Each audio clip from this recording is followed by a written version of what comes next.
안녕하세요. 키크사TV 조승배입니다. 오늘은 자기관절 보존술에 대해 설명드리려고 하는데요. 말이 좀 어려우신가요? 자기관절을 보존한다. 이건 무슨 뜻일까요?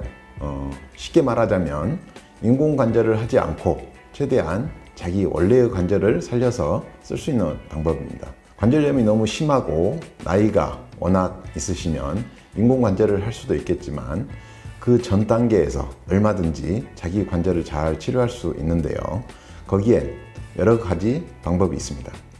먼저 연골판이 손상된 경우에는 이걸 부분적으로 제거하거나 봉합할 수 있고, 연골이 많이 닳았다 싶으면 연골을 재생시킬 수 있습니다. 또 다리가 많이 휘었다고 판단되면 다리의 정렬을 교정해서 관절이 빨리 망가지는 걸 멈춰주면 되겠죠.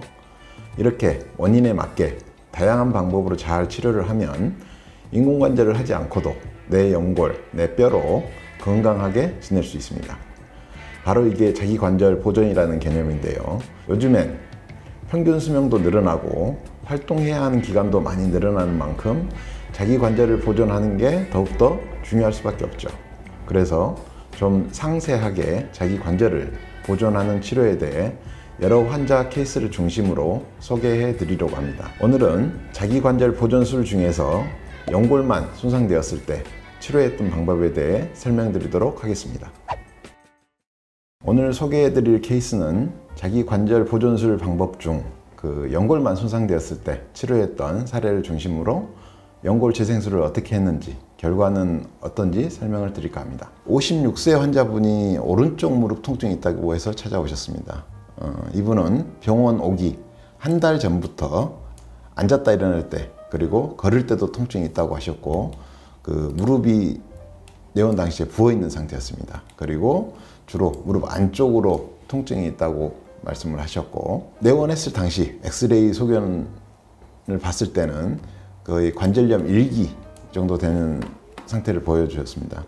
특히 요 내측 부위 요 관절 간격은 어느 정도 잘 유지가 되어 있고 어떤 퇴행성 변화 같은 게 크게 많지는 않은 상태였기 때문에 관절염 1기로 판단했고, 전체 하지 축을 보는 엑스레이 상에서도 오다리 소견은 없는 것을 확인할 수 있습니다. 환자분이 부어 있고 통증이 있다고 하였기 때문에 MRI를 권유하였고, MRI 상에서는 연골 손상 소견을 확인할 수가 있었습니다. 연골 손상 소견은 이제 사기, 뼈까지 드러난 그런 상태였는데, 연골 손상은 아우터 브릿지 클래시피케이션이라고 해서 관절 내시경 소견을 봤을 때 연골이 어느 정도 떨어져 나간지에 따라서 이제 분류를 하는데, 하얗고 매끈매끈하던 연골이 살짝 이제 떨어져 나가기 시작하는 단계를 1기, 그리고 한 반 정도 떨어져 나가면 2기, 3기 이렇게 진행이 되는 겁니다. 그리고 4기로 가면 다 떨어져 나와서 뼈가 드러나는 경우를 4기라고 얘기를 합니다. 무릎 관절 내시경을 하면서 연골 손상에 대해서 재생할 수 있는 치료를 진행하기로 하여서, 정상적인 연골은 이렇게 하얗고 매끈매끈한 연골이 위아래 있고, 중간에 이제 방석처럼 이렇게 연골판이 연골을 보호해주는 기능을 하고 있습니다. 두 번째 사진에서 보시면 중간 부분이 이렇게 연골이 다 패여서 뼈까지 드러난 그런 상태의 소견을 보이고 있습니다. 세 번째 사진도 마찬가지로 다른 각도에서 좀 찍은 건데, 이렇게 뼈가 다 드러나 있고 요 연골도 우둘투둘 이렇게 들려 있고 손상된 소견 그렇게 보여지고 있습니다. 크기는 아마 15에서 20mm 사이즈로 이제 관찰이 되었고, 줄기세포 치료제인 카티스템을 이용해서 연골 재생하기로 이제 계획을 했었기 때문에 관절 절개를 통해 연골 손상 부위 제거를 하고 줄기세포 생착을 위한 처치를 하였습니다. 첫 번째 사진에서 보시면 주변에 정상적인 괜찮은 연골은 최대한 남기고, 안 좋았던 부분 연골은 최대한 정리를 해서 이렇게 처치를 하였고, 뼈도 줄기세포가 생착을 잘 할 수 있게 처치를 하였습니다. 두 번째 사진에서 보시면 줄기세포가 잘 이제 생착할 수 있게 이렇게 홀을 뚫어서 처치를 하였고, 세 번째 사진에서 보시면 줄기세포 치료제인 카티스템을 연골 높이에 맞춰서 잘 정성스럽게 이렇게 처치를 하였고, 연골에 대한 처치를 마치고 재활 과정을 거쳐서 연골 회복 상태를 1년 정도 지난 후에 확인을 해 보았습니다. 1년 후에 확인했을 때 연골이 이렇게 뼈가 드러나 있던 부분 경계로 해서 이 부분은 연골이 재생된 그런 상태를 보여주고 있고, 탐침자로 그 연골을 확인해 봤을 때도 그 연골 재생 상태가 좋다는 걸 확인할 수 있었습니다. 비교하기 쉽게 그 연골 재생술 시행하기 전 연골이 손상됐을 상태와 1년 후에 연골이 재생된 상태를 이렇게 비교할 수 있는데요.